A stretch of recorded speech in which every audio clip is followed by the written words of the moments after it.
नमस्कार, मैं नव्या। आप देख रहे हैं न्यूज़ 19। जैसा कि हम सभी जानते हैं, आईपीएल का मैच शुरू हो चुका है और इसी बीच कोलकाता नाइट राइडर के खिलाफ क्या संजू इंपैक्ट प्लेयर के रूप में खेलेंगे या नहीं, इस बात पर चर्चा चल रही है। आइए नजर डालते हैं इस खास रिपोर्ट। कोलकाता नाइट राइडर के खिलाफ आगामी मैच में क्या संजू सैमसन इंपैक्ट प्लेयर के तौर पर खेलेंगे, यह सवाल इस वक्त चर्चा का विषय बना हुआ है। राजस्थान रॉयल के कप्तान संजू सैमसन के बारे में ऐसी अटकलें लगाई जा रही हैं कि वे कोलकाता नाइट राइडर केकेआर के खिलाफ इंपैक्ट प्लेयर के रूप में नजर आ सकते हैं। इससे पहले सनराइजर हैदराबाद के खिलाफ हुए मैच में भी संजू सैमसन इंपैक्ट प्लेयर के तौर पर खेले थे, जहां उन्होंने 37 गेंदों पर 66 रन बनाए थे। इस पारी में उन्होंने 7 चौके और 4 छक्के लगाए थे और अपनी शानदार बल्लेबाजी से टीम को महत्वपूर्ण योगदान दिया था। इस मैच में रियान पराग के लिए प्लेइंग 11 में जगह बनाना आसान नहीं होगा। सनराइजर्स हैदराबाद के खिलाफ रियान पराग ने राजस्थान रॉयल की कप्तानी की थी, लेकिन अब सवाल यह है कि अगर रियान पराग कप्तान होते तो टीम की प्लेइंग 11 में कौन कौन से खिलाड़ी होंगे। इसके साथ ही यह भी संभावना जताई जा रही है कि राजस्थान रॉयल अपनी प्लेइंग 11 में कोई बड़ा बदलाव नहीं करेगी और संजू सैमसन इंपैक्ट प्लेयर के तौर पर खेलते हुए टीम को मजबूती देंगे। राजस्थान रॉयल की संभावित प्लेइंग 11 इस प्रकार हो सकती है: यशस्वी जायसवाल, संजू सैमसन, रियान पराग, नीतीश राणा, ध्रुव जुरेल, सिमरोन हेटमायर, शुभम दुबे, जोफ्रा आचार्य, महेश थिछाना, तुषार देशपांडे, फजलहक फारूकी, इंपैक्ट प्लेयर संदीप शर्मा।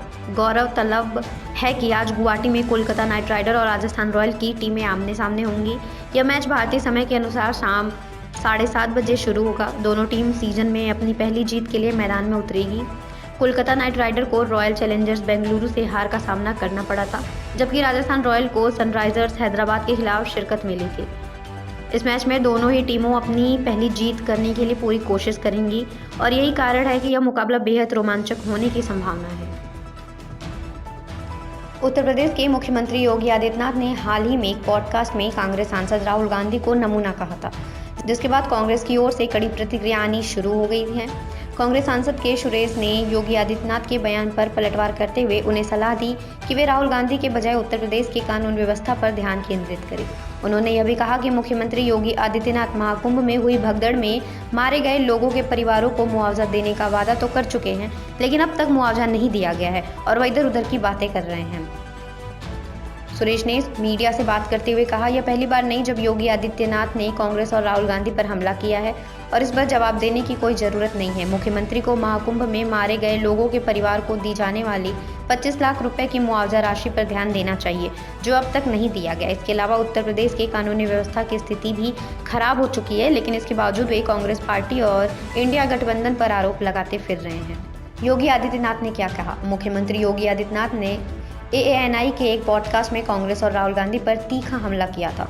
उन्होंने कहा, भारत जोड़ो यात्रा वास्तव में भारत तोड़ो अभियान का हिस्सा है। राहुल गांधी भारत के बाहर जाकर भारत की आलोचना करते हैं। हमारा देश उनके स्वभाव और इरादों को समझ चुका है। भारतीय राजनीतिक में और भारतीय जनता पार्टी के लिए राहुल जैसे कुछ नमूने हमेशा रहना चाहिए ताकि रास्ता साफ हो सके। इस पॉडकास्ट में सीएम योगी ने कांग्रेस पर कई मुद्दों का लेकर आरोप लगाया। उन्होंने कहा, कांग्रेस हमेशा से अयोध्या विवाद को विवाद ही रहने देना चाहती थी।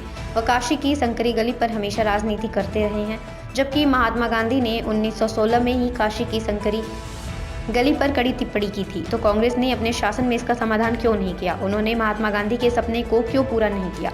बापू के सपने को प्रधानमंत्री नरेंद्र मोदी ने पूरा किया। कांग्रेस ने अपने राज में 3 तलाक को खत्म क्यों नहीं किया? कुंभ को इस प्रकार के गौरव और दिव्यता के साथ क्यों नहीं प्रचलित किया? वे देश में विश्व स्तरीय इंफ्रास्ट्रक्चर मॉडल देने में क्यों विफल रहे?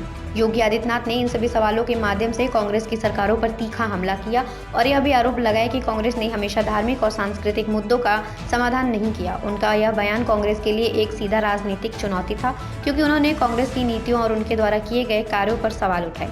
योगी आदित्यनाथ ने इस बयान के बाद कांग्रेस ने उन्हें और उनके द्वारा किए गए वादों को लेकर घेरने की कोशिश की है। सुरेश ने यह भी कहा कि योगी आदित्यनाथ को अपने राज्य में हुई दुर्घटना और प्रशासनिक विफलताओं के मुद्दे पर ध्यान केंद्रित करना चाहिए, बजाय इसके कि वे विपक्षी नेताओं पर बिना वजह हमला करते रहें। इस रिपोर्ट में फिलहाल इतना ही। तब तक के लिए बने रहिए हमारे साथ और देखते रहिए न्यूज़ 19।